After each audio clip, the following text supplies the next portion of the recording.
It's showtime. I can't do a Beetlejuice voice. It's not gonna happen.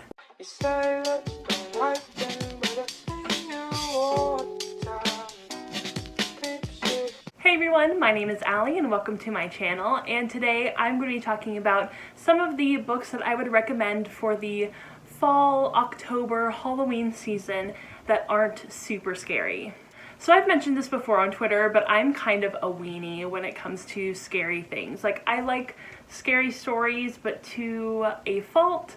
I don't really watch scary movies. And I have to admit that I'm still a little freaked out by the Haunted Mansion and Snow White's Scary Adventures at Disneyland. So as you can tell, I'm basically living at Weenie Hut Jr. I figured I would find some of the books that I've enjoyed that aren't super scary. So the first one isn't scary like at all, but it has to kind of do with murder and mystery, and I feel like that's perfect for this time of the year, and that is A Study in Charlotte by Brittany Cavallaro. I love this series so much, and it has so many good elements for this time of the year, like murder and mystery. And I love getting to follow both Charlotte and Jamie and all of their little exploits. Basically, if you don't know what A Study in Charlotte is about, it's about Jamie, and he is the descendant of Dr. Watson. And Jamie is sent off to this boarding school, and there he meets Charlotte Holmes, who is a descendant of Sherlock Holmes. And after there's a murder on campus and both of them are kind of framed for that murder, they have to band together to figure out who actually committed the murder. Also, if you're more of an audiobook listener, then I definitely recommend this series for audiobook. I actually reread this entire series this year as an audiobook, and I loved it so much. The audiobooks are so well done, and the voice actor is just like so amazing for these books. So if you're wanting to listen to this on audiobook, I definitely recommend that you do it. The next one is another one that you've heard me talk a lot about on this channel, and that is Kill the Boy Band by Goldy Moldavsky. And this is one that I decided to put on this list because there's so many crazy, creepy, weird, strange things that happen in this book. It kind of reminds me of the movie Heathers. It's definitely sort of that dark humor, and there are some weird like kidnapping things that happen. There's some weird kind of almost murder things that happen in this book. And if you are a fan of the humor in Heathers, you're really going to like the humor in this book. Same with kind of like the humor in Beetlejuice, where it's kind of like pushing the limits, dark humor kind of stuff. This is perfect for you. And basically this book is about a group of girls, and they are hardcore, die-hard fans of this boy band. And they end up kidnapping one of the members of the boy band, and shit hits the fan. That's all I have to say. It's really good to go into this book not knowing too much about it. Just know that it's a group of die-hard fans, and they end up kidnapping a member of a boy band, and things go wrong. The next book is another favorite of mine, and that is The Wicked Deep by Shea Ernshaw, and I read this book, I want to say last year, and I loved it so much. This was definitely a book that I went into it thinking I wasn't really going to enjoy it, mainly because it just didn't sound like a book that was for me, but I gave it a shot after I heard a few people that I really like and trust say that it was super good, and I ended up loving this book. I read it so fast, I cried at the end, and it's just such a atmospheric kind of book. Like when you're reading it and you're listening to London grammar and you're in that mind space, you really feel like you're in this tiny town and it's raining and things are going kind of weird, and it's just so atmospheric. Basically, this book is set in a tiny town where they are cursed by three sisters who were thrown into the ocean and drowned because they were witches. So the three sisters curse the town, and so now every year after their death, they come back and inhabit the bodies of the girls in the town and drown the boys and take them into the sea. And it's just so beautiful and atmospheric and creepy, and you don't really know what's going to happen, and you don't really know who's who you can trust, and it's just such a great book. I totally recommend going into it not really knowing too much about this book. Just know that it is creepy, atmospheric, and really haunting and beautiful. Also, I 100% recommend listening to London Grammar while you're reading this book. It is the perfect soundtrack. The next book also has some really great dark humor, and that is Undead Girl Gang by Lily Anderson. And this is another one that I would recommend to you if you really like Heathers. Also, the main character of this book is fat and Latinx, and I think the representation is really, really good and very solid in this book. I can definitely relate to the main character. She's awesome. Also, I did do a little like kind of character lookbook sort of video on my channel for the main character of this book that I will link somewhere up here in the cards or down below. And I think it's super cute, and I love this book so much.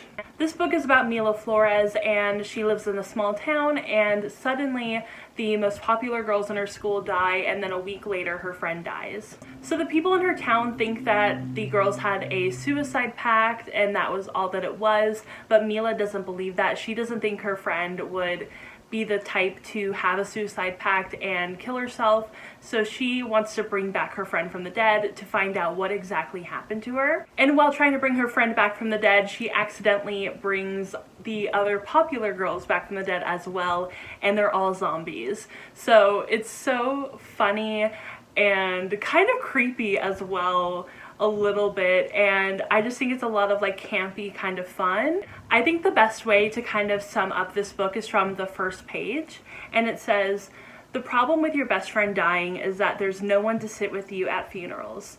It's not the number one problem. Obviously, my best friend's bloated, waterlogged corpse being lowered into the earth for the rest of eternity is currently at the top of my list of emotionally debilitating things that will take the rest of my life to recover from. But sharing my pew with strangers while Mrs. Chu, the principal of Fairmont Academy, drones on and on definitely ranks high on the list of reasons why my best friend being murdered is the pits." And I just love that first page of this book. Like, when I read it, I was immediately hooked. I was dying laughing. I was so ready for it. So if you like dark humor and something that's a bit more edgy, I totally recommend Undead Girl Gang. The next one is a bit creepier, and that is Stalking Jack the Ripper by Kerri Maniscalco. And mainly the reason that I say that it's a bit creepier is because there's a bit of a warning for this book, because there are some graphic images in this book, like actual images, pictures in this book that I found to be a little much for me. Basically, I read this book as an audiobook first, so I didn't get to see any of the pictures. So when I reread this as a physical book, I was a little shocked at the pictures. I wasn't expecting it. So just so you guys know, there are some sort of graphic images in this book. I won't show you any of them, but even for me, I got a little like, ooh, wasn't expecting that. But anyway, you guys have heard me talk about this book so many times. Literally, I talk about this book all the time. It's one of my favorite books and one of my favorite series. And it's about Audrey Rose, and she wants to, you know, work with dead people. She wants to inspect them, she wants to dissect them, and she does this with her uncle, and they want to solve crimes. And like I said, I did read this as an audiobook, and this audiobook is literally one of my favorites. It has one of my all-time favorite audiobook narrators. She is absolutely incredible, and she does such a good job of bringing Audrey Rose and this story to life. And when I was reading it for the first time, I had to stay up past midnight just to like hear the ending, and I was screaming. Like, I had already kind of figured out who Jack the Ripper was, probably about at the halfway to maybe 75% way mark, somewhere around that point of the book. However, once at the end where it was revealed, I was screaming. I was like, I knew it, this is amazing, I'm so excited, oh my gosh, I can't believe it. And I really had a good time with this book. So if you're looking for something a little bit more creepy and not so much campy, this is definitely a good book for you. Not too scary, but just scary enough. Speaking of the audiobook narrator for Stalking Jack the Ripper, that audiobook narrator also does the book Jacobi by William Ritter, and that is another one of my favorite books, and I think it's definitely spooky enough for this season. Basically, it's about a girl, and she ends up running away and moving to America because she wants to be a detective, or she just kind of wants to like get a different lease on her life. She doesn't really want to go towards the path that her father wants to go down, and she wants to make her own life. So she moves to America, and she ends up getting hired by this man named Jacobi, and he's a little weird, he's a little eccentric, and he happens to live in a haunted house. So I figured that would be a really great book for this season, you know, with the haunted house, with some creepy creatures and some weird murders that are going on in this little American town. And I just think it's so wonderful. The same audiobook narrator for Stalking Jack the Ripper does Jackaby, and she is just so amazing. Her audiobook narration work is just so beautiful, so good, and I just love listening to her voice. It's just so soothing. So if you're interested in Jackaby, it's definitely a great book to read physically because I have done that as well, but I recommend the audiobooks. I think the audiobooks are just perfection. The next book is one I'm sure that everyone would recommend, but I'm going to recommend it as well, and that's The Diviners by Libba Bray. And this is a book that took me quite a while to finish. However, I love it. I gave it a 4 out of 5 stars, and I think it's absolutely wonderful and definitely a must read for the October Halloween season.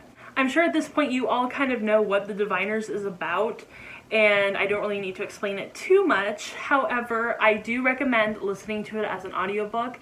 It is a little long, but I found the audiobook to be really, really great. I think I read the first maybe half or 75% of this book as an audiobook, and then I switched over to the hardcover because I just like felt like I was gonna get a little bit more out of it reading it physically.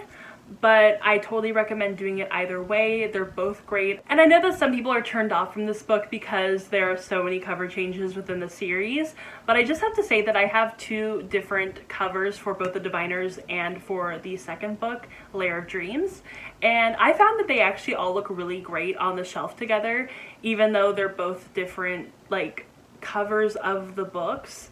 They look really good together. So I totally recommend still picking up this series even if none of your covers match. The spines all look really good together.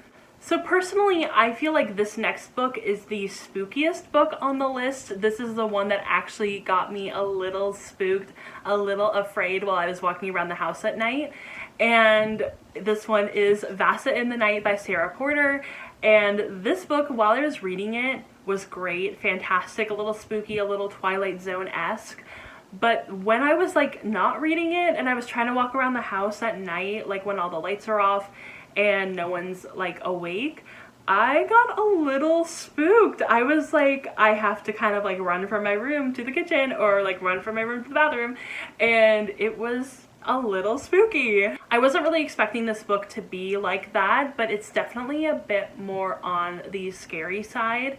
If you like the Twilight Zone, you're really going to like Vassa in the Night.